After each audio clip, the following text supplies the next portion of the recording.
Hipsters, it's me, Nikki J, and today we are here at Epcot Festival of the Arts. And we're gonna do something special today. We're gonna go over some of my top 5 dishes that I have tried this year at the festival. Plus, we're gonna give you a few little tips at the end to make sure that you have a great time here at Epcot. If you do not know, the Epcot Festival of the Arts is going on right now until the 24th of February, so definitely make your way out.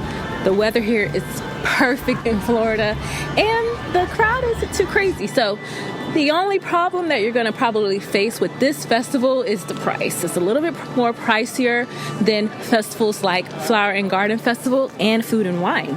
But enough of that, let's get into those top dishes. Now, one of my favorite dishes this year has been the chicken roulade. It is served with apples and sage and on a warm brie fondue. It has blueberry and beet gel, and it is garnished with beet chips crumbles. Now, when I describe what's in this dish, it's not just that you have all this goodness of the apples and the sage and the brie and the blueberries, but it's the presentation.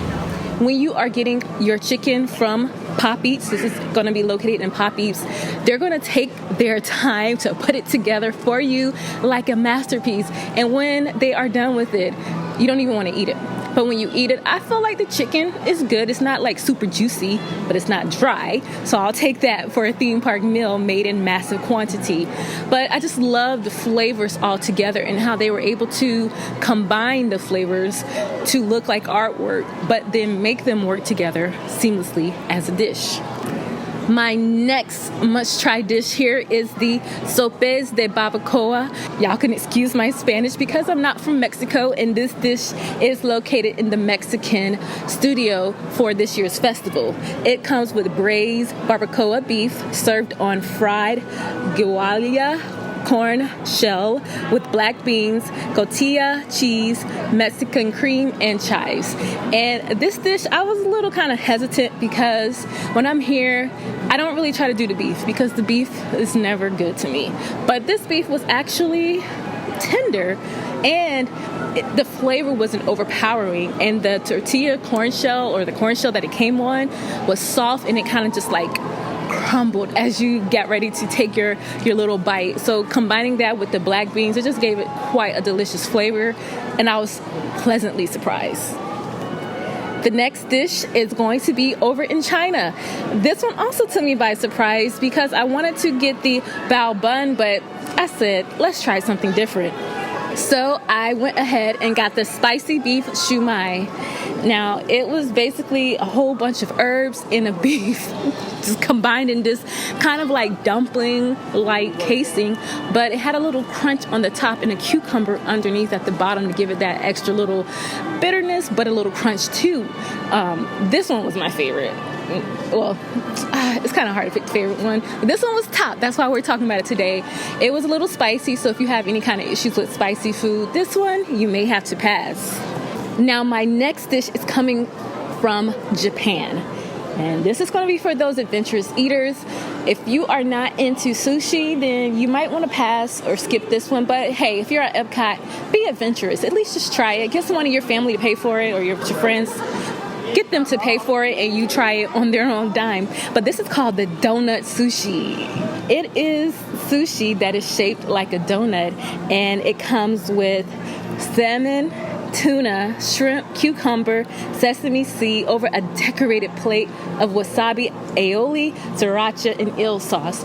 And the way they have the sushi donut set up is kind of like you have the salmon next to the wasabi type of aioli. And oh my God, if I could have wasabi like that at my sushi bar, yeah, it was so good. I saved that for the end every time I ate it, and I have had it a couple of times here because I love sushi, and it's not the best sushi in the world, but for a theme park sushi that's being produced at a festival, I'll go with that one.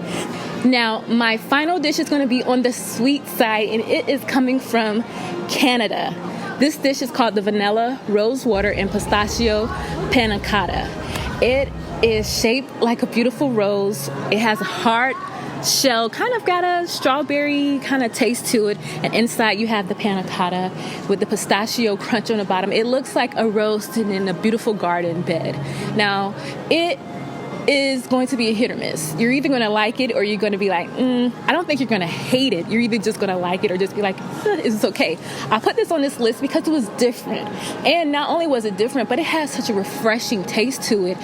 I just had to go with it. Some people love it, some people hate it. I went in it wanting to hate it.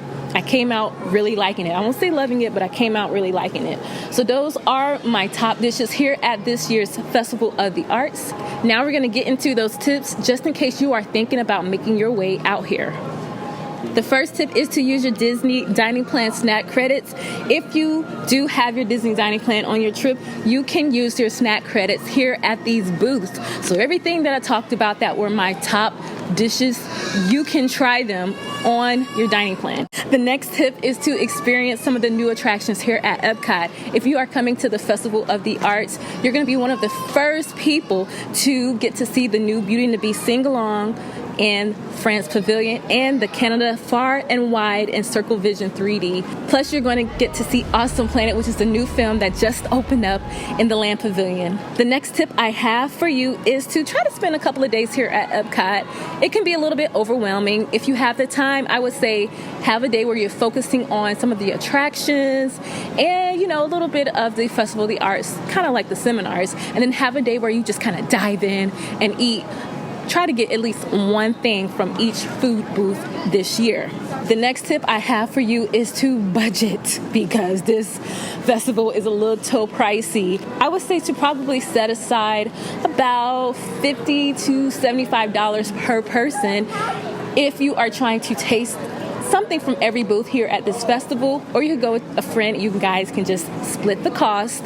That way it's not such a big impact on your budget here at Walt Disney World. My next tip for you is to try some new things. As I mentioned, I gave you that top dish of trying the sushi donut. Here, this is your time. When I come to Epcot, all my little fears, all my little concerns are out the door. I'm going to try some things that I never thought about trying, because that's what you do when you are eating and drinking around the world here at Epcot. So go out there, try something new. And my last and final tip that I always tell you guys is to get here early. Did you beat me to it? Did you already say it? You have to get here early. If you want to experience everything and maximize your time here at Epcot, you're going to want to get here right before the park opens so you can get some of those hard-hitting attractions in and then spend the rest of your day discovering World Showcase. Now I'm going to get back to enjoying my glitter beer. I'm not a beer drinker, but I'm trying this glitter beer that's at Pop Eats this year just because it had glitter in it. I'm such a girl. But it's okay. I tried it. I'm not a beer drinker, like I said, but it's not too bad. It has very floral aroma and a little hint of sweetness. Not too sweet, but just a little hint. There you have it. Those are my favorite tips for this year's Epcot International Festival of the Arts and some of my must-do dishes this year. Let me know what were your favorite, and if you're coming out here, let me know too. Until next time, happy park hopping hipsters.